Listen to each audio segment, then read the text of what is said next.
ప్రియమైన దేవుని పిల్లలారా, మనిషి భూమి మీద మనుగడ కొనసాగిస్తున్నాడు. అసలు నేను ఈ భూమి మీదకి ఎక్కడి నుండి వచ్చాను? ఈ భూమి మీద నా మానవ మనుగడ కొనసాగుతుందంటే నాకు భోజనం పెడుతున్నది ఎవరు? ఈ కాలాలని రప్పిస్తున్నది ఎవరు? వర్షాకాలము, వేసవకాలము, శీతాకాలము, వాటి కాలాల్లో ఈ కాలాలు ఎలాగ క్రమము తప్పకుండా వస్తున్నాయి?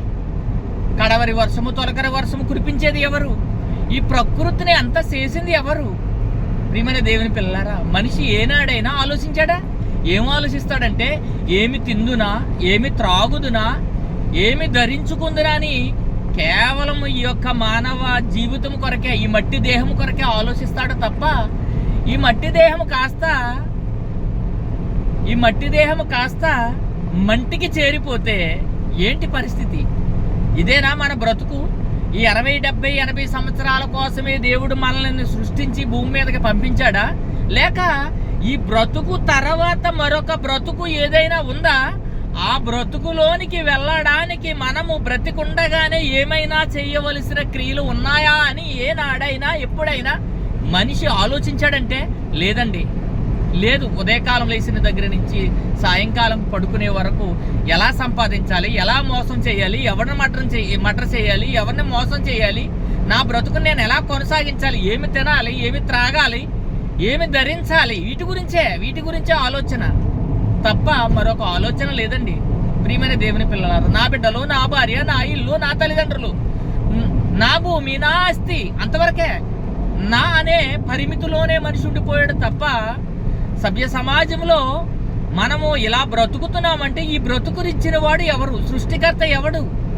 ఏమండి, ఈ భూమిని 1,11,600 కిలోమీటర్ల వేగంతో ఎలా తిప్పుతున్నారు? ఎవరు తిప్పుతున్నారు? క్రమం తప్పకుండా తిరుగుతుంది. ఏమండి, ఇప్పుడు నేను నడుపుతున్న బండి 120 కిలోమీటర్ల వేగంతో వెళ్తున్నాను.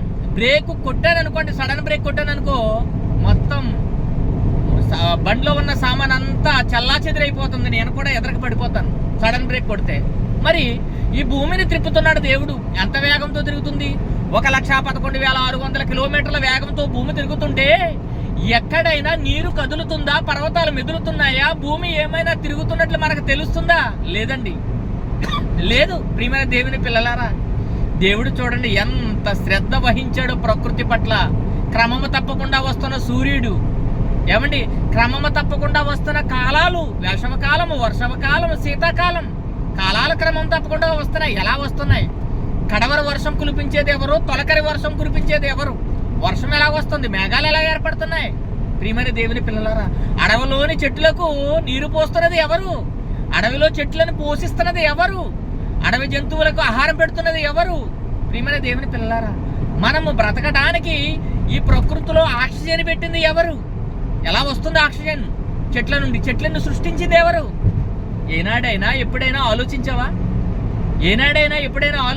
సముద్రంలోకి వెళ్తావు, చేపలు పట్టుకుంటావు, తెచ్చుకుంటావు, తినేస్తావు. కాయగూరల తోటలోకి వెళ్తావు, కాయగూరలు తెచ్చుకుంటావు, తోటకూర, పాలకూర, మెంతుకూర తెచ్చుకుంటావు, వండేసుకుంటావు, తినేస్తావు. కోడిని పట్టుకుంటావు, కోసేస్తావు, ఫ్రై చేసేస్తావు. మేకని పట్టుకుంటావు, ఫ్రై చేస్తావు, మేక మటన్ వండుకుని తినేస్తావు. చేపలు తెచ్చుకుంటావు, ఫ్రై చేసేసుకుంటావు. ఏమండి, భూమికి పండే గుణం ఎవరు పెట్టారు? భూమి ఎలా పడుతుంది? ఆలోచించారా ఏనాడైనా? ఈ ప్రకృతిలో ఈ బండి తోలుతున్నాం అంటే దీనికి పెట్రోల్ కావాలి. ఈ పెట్రోల్ భూమిలో పెట్టింది ఎవరు? ఖనిజ సంపద ఎవరు పెట్టారు? ఏనాడైనా ఆలోచించావా? ఏమండి, చెకుముకు రాతి బండల నుండి నూరు ప్రవహించును. చెకుముకు రాతి బండలలో నూనె పెట్టింది ఎవరు? ఆలోచించారండి ఏనాడైనా? ఈ ప్లాస్టిక్ ఎక్కడది? ఈ కిరోషన్ ఎక్కడది? డీజిల్ ఎక్కడది? తారు ఎక్కడది? ఎవరు పెట్టారు ఈ భూమిలో సంపద? నీ తల్లిదండ్రులు నీకు సంపాదించి పెడతారు, ఆస్తిపాస్తులు సంపాదించారు, మేడమిద్దులు కట్టి పెడతారు, కారు కొనిస్తారు, ఏమంటే బట్టలు కొనిస్తారు, చదివించడానికి డబ్బు ఖర్చు పెడతారు. ఎవరు? మూలం ఎవరు? నీ తండ్రి, నీ తల్లి. మరి ప్రకృతిలో ఇదంతా పెట్టింది ఎవరు? సృష్టికర్త. ఆయనే ఎవరో తెలుసుకోవాలి సమాజం. ప్రియమైన దేవుని పిల్లలారా, ఆలోచించండి. ఈ బ్రతుకండి 60, 70 సంవత్సరాల కొరకే కాదు. ఈ బ్రతుకు తర్వాత మరొక బ్రతుకు ఉంది. ఆ బ్రతుకులోనికి వెళ్ళడానికి మనిషి ఈ మట్టి కట్టెలో దేవుని ఆత్మ ఉండగానే, దీపం ఉండగానే ఇల్లు చక్కబెట్టుకుని దేవుని కొరకు సిద్ధపడాలి. అది క్రైస్తవ్యం అంటే. అది మానవ మనుగడ. ప్రతి మనిషి ఆలోచించాలి. ఈ ఆరిన నేలపై ఉన్న 830 కోట్ల మంది ఆలోచించాలి. ఎవరు, ఎక్కడి నుంచి వచ్చారు వీళ్ళందరూ?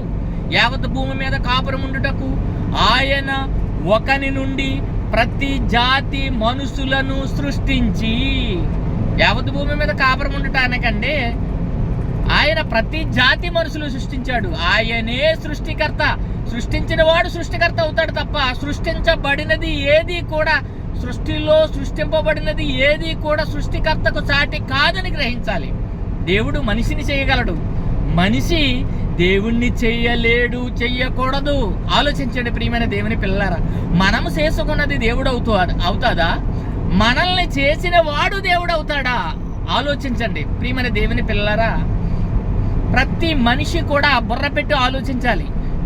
ఈ ప్రకృతిలో ఉన్న ప్రతిదీ కూడా తనంతట తానుగా ఏది రాలేదు. దేవుడు కలిగించాడు సమస్తాన్ని. ఎవరి కోసం అంటే నీ కోసం. అన్నీ నీవే, సమస్తం నీవు అనుభవించడం కొరకు పెట్టాడు దేవుడు అనుకూలం. వాటన్నిటినీ నీవు అనుభవించు, కానీ నీవెవరి కొరకు అంటే దేవుని కొరకు. దేవుని కొరకు ఆలోచించాలి, దేవుని కొరకు బ్రతకాలి. నీ బ్రతుకు జీవితం అంతా కూడా దేవుని కొరకు బ్రతకాలి. ఏమండి, దేవుడిచ్చిన దేహాన్ని దేవుని కొరకు ఉపయోగించాలి. నీ దేహము దేవుని వలన నీకు అనుగ్రహింపబడి నీలో ఉన్న ఆత్మకు, పరిశుద్ధాత్మక ఆలయమని నీ వెరగవా? ఈ దేహము దేవుని వలన నీకు అనుగ్రహింపబడ్డది. ఇందులో దేవుని ఆత్మ ఉంది. ఇది ఆలయం, దేవుని ఆలయం. దీన్ని పాడు చేయకూడదు. నీ అవయవాలను దుర్నీతి సాధనాలకి అప్పగించకూడదు. ప్రియమైన దేవుని పిల్లలారా, నీ అవయవాలను దేవుడు ప్రతి దానిని దేవుని పని నిమిత్తం కలగజేశాడు. ఆ పని జరిగించాలి. నువ్వు బ్రతకాలి, ఎదుటి వ్యక్తిని బ్రతికించాలి. ప్రియమైన దేవుని పిల్లలారా, మంచి చెప్పిన దేవుడిని ఆలోచిస్తలేదండి సమాజం. నరహత్య చేయొద్దు అన్నాడు, దొంగతనం చేయొద్దు అన్నాడు, అబద్ధం ఆడవద్దు అన్నాడు, నీ పొరుగు అని దూషించొద్దు అన్నాడు. ఏమండి, కుడి చెంప మీద కొడితే ఎడమ చెంప త్రిప్పమన్నాడు. ప్రియమైన దేవుని పిల్లలారా, ఎవరైనా ఆలోచిస్తున్నారా? క్రైస్తవులను హింసిస్తున్నా, దూషిస్తున్నా, హేళన చేస్తున్నా, తిరగబడటం లేదంటే వాళ్ళలో మానవత్వం, పౌరుషం లేదనుకుంటున్నారా? ప్రియమైన దేవుని పిల్లలారా, ఏనాడైనా ఎప్పుడైనా ఆలోచించారా? ఏ క్రైస్తవుడైనా కత్తి పట్టాడా, కర్ర పట్టాడా, ఎవరినైనా దూషించాడా, తిట్టాడా, కొట్టాడా? మీరు కొడుతుంటే, తిడుతుంటే, అవహేళన చేస్తుంటే తిరగబడకుండా వెళ్ళిపోతున్నాడంటే కేవలం ఈ పరిశుద్ధ గ్రంథానికి భయపడి.